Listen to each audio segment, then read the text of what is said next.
NTPC का जो paper है वो कल से स्टार्ट हो रहा है 16 तारीख से और ये एग्ज़ाम जो है 27 तारीख तक चलने वाला है।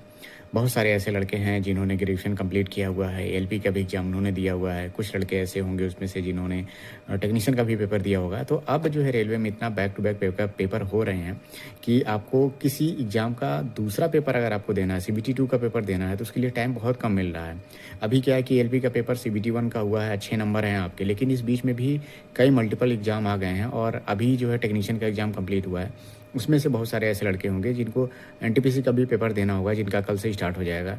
तो जिनको देखिए एनटीपीसी का पेपर देना है तो ठीक है, कल से स्टार्ट हो जाएगा, ज़्यादा टाइम तो बचा नहीं है कि आप एनटीपीसी के अलग से प्रिपरेशन कर पाएँ। तो जो भी आपकी तैयारी है, इसी तैयारी के आधार पे आप अपना पेपर दे लीजिए। लेकिन अगर आपका सीबीटी 1 का पेपर एएलपी का बढ़िया हुआ है तो आप लोग एएलपी का पेपर बहुत अच्छे से दीजिए, उसकी तैयारी बहुत अच्छे से करिए। सीबीटी 2 में आपको कम से कम टारगेट 80 प्लस ही रखना चाहिए। पिछली बार की तुलना में इस बार सीट भी आधी है तो इससे कम में आपका काम नहीं चलेगा।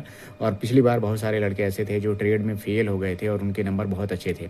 तो अब तो ये नहीं है कि 2-3 साल का गैप हो गया है तो वो लड़के चले गए होंगे या फिर किसी और जॉब में चले गए होंगे।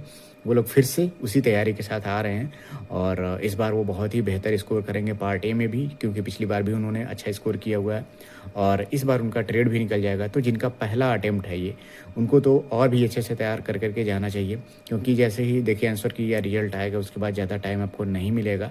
ज़्यादा हो सकता है 20 दिन 25 दिन यही टाइम मिले, पिछली बार भी यही टाइम मिला हुआ था।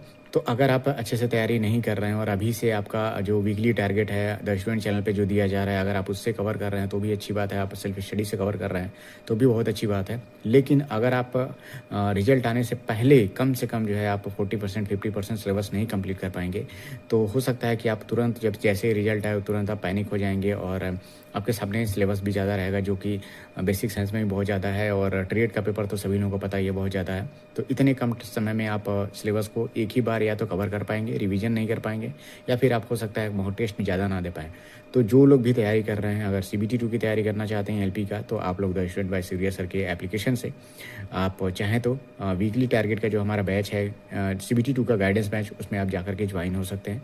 इसमें मैं सबसे जो मेन इंपॉर्टेंट है वहाँ पे मैं वीकली कॉल के माध्यम से आप लोगों को गाइड करता हूँ और साथ ही साथ मैं अब कोशिश कर रहा हूँ इसमें कि जितने भी चैप्टर्स हैं इंपॉर्टेंट, उसमें जो भी इंपॉर्टेंट क्वेश्चन बन सकते हैं वो सारा मैं उसमें प्रोवाइड करूँ आपको क्विज के माध्यम से। डीजल मैकेनिक के मैंने 6 टेस्ट चैप्टर वाइज करके डाल दिया हुआ है।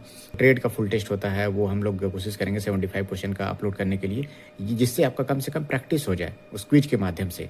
इसी प्ले स्टोर पे जा करके आप इसको सर्च भी कर सकते हैं, the student by Surya sir के नाम से है और आपको कमेंट सेक्शन में मैं लिंक भी यहाँ पे दे दे रहा हूँ, तो वहाँ से जा करके आप डायरेक्ट डाउनलोड भी कर सकते हैं।